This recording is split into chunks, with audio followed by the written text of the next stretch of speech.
Drug counseling is provided, and access to other services are also available. We have very little data on stimulant users and interventions that might reduce the risks associated with stimulant injection and non-injection. And there really have been no randomized controlled trials with HIV or HCV endpoints. Just to try to conclude here, I just want to remind all of us that drug use and treatment exists on a continuum, and most of the work that I've been reporting on now really represents this narrow slice of the drug-using population who have the most severe dependence upon primarily opiates and are in, and our studies have been focused on methadone and Suboxone treatment. But most of the drug users are not yet dependent, and I think we should all be focused on efforts to reduce risk and drug use among those individuals before they reach the most extreme conditions. And finally, we have evidence now that all of these approaches can be effective. The drug treatment, community outreach, harm reduction, and HIV care. And yet there are very few places where there's true integration of all of the elements of what are required for what I believe is public health, an effective public health strategy. So I think our future research needs to focus on ways to better integrate what we already have and what we know is or can be effective.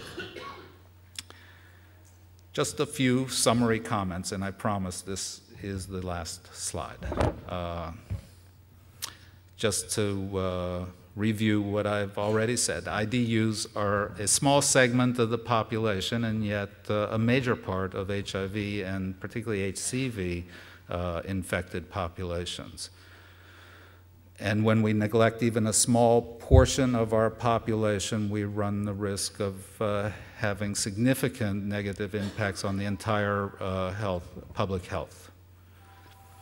That research on opiate injectors, primarily using studies of methadone maintenance treatment, provide what's best viewed as a proof of concept that other drug treatments will also be effective in reducing HIV and HCV transmission. That we've seen selected expansion of methadone treatment, but primarily as harm reduction, and the coverage still remains very, very limited. There's a need for research on treatment approaches that focus on non-injection drug use. And we need to include HIV and HCV endpoints in earlier stages of drug treatment trials and medication development trials as well. It's a shame that we're only now testing buprenorphine and Suboxone as an HIV prevention intervention.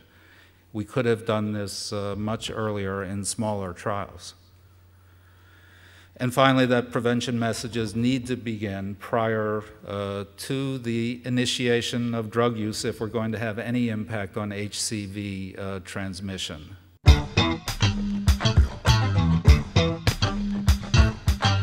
So first, let me speak for a few minutes about HIV infection and the effects of HIV on the central nervous system.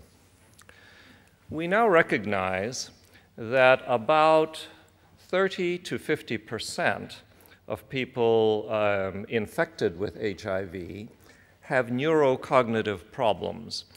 Neurocognitive means that these are difficulties with memory, attention, processing of information, decision-making. Those are the kinds of abilities we are talking about when we speak of neurocognitive disturbances. And these are the kinds of disturbances that usually suggest that there is some underlying condition or disease of the brain. I'd like to talk about two conditions that may influence and worsen the nervous system complications of HIV. And the first of these is drug abuse. As I mentioned, I will be focusing on methamphetamine, which is a stimulant drug that is a serious problem in many parts of the United States, and which itself can cause a neural injury in high doses. However, we do see as well, I showed you before, these pictures of dendritic simplifications, that in the combined HIV meth group, people dying from both conditions, there is far more loss of neurons and neuron connections than in either case alone.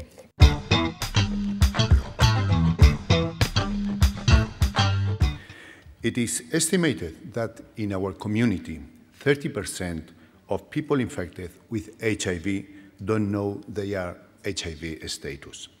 In addition, 40% of new diagnoses of HIV infection are performed in advanced stages and sometimes in an irreversible situation. Late diagnosis of HIV is one of the most serious problems in AIDS today. One of the strategies to encourage people with risky sexual practices to know their situation is the promotion of HIV testing. Publicity campaigns have been used for this purpose. She doesn't know she's seropositive, and you? In summary, we wanted to offer an alternative to the general population with risk practices who, by different reasons, don't want to go to their family doctor and who can or want to pay €5. 6 months later, at the end of August, the program of rapid HIV tests in pharmacies has exceeded expectations. Almost 2,000 analyses were performed, twice the expected. Men were 70%, women 30%, median age 36 years, and 10% were foreigners, 10%. The customers choose a pharmacy mainly by 3 reasons. The first was rapidity, it's 15 minutes only. The second, anonymity, is 15%, but we think that it is a bit more. And finally, accessibility. Timetable, pharmacies are open all day and they are geographically distributed. For the pharmacies, the experience is very motivating and strengthens their role as health advisors in the community. We are presenting the preliminary report of this new experience.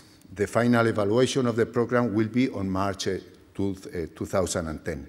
Meanwhile, I have to say that the implementation of HIV rapid testing in pharmacies is an excellent, innovative, effective, and useful alternative to detect new HIV infections, although there are areas of improvement.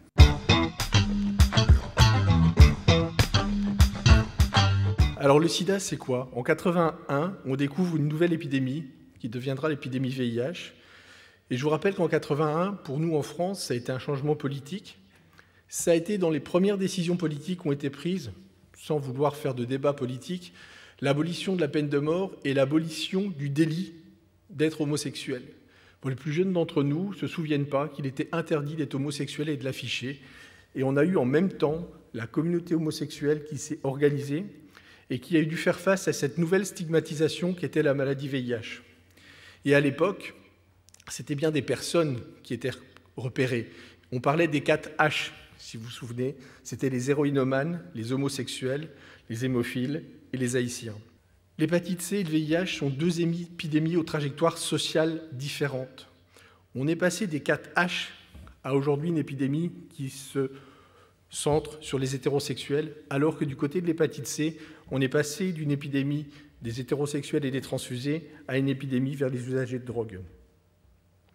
Les flèches ne sont pas dans le bon sens, je vous l'accorde. C'était pour voir ceux qui suivaient. Ça, c'est important parce que ça va nous expliquer pourquoi socialement, les deux épidémies, dans leur représentation sociale,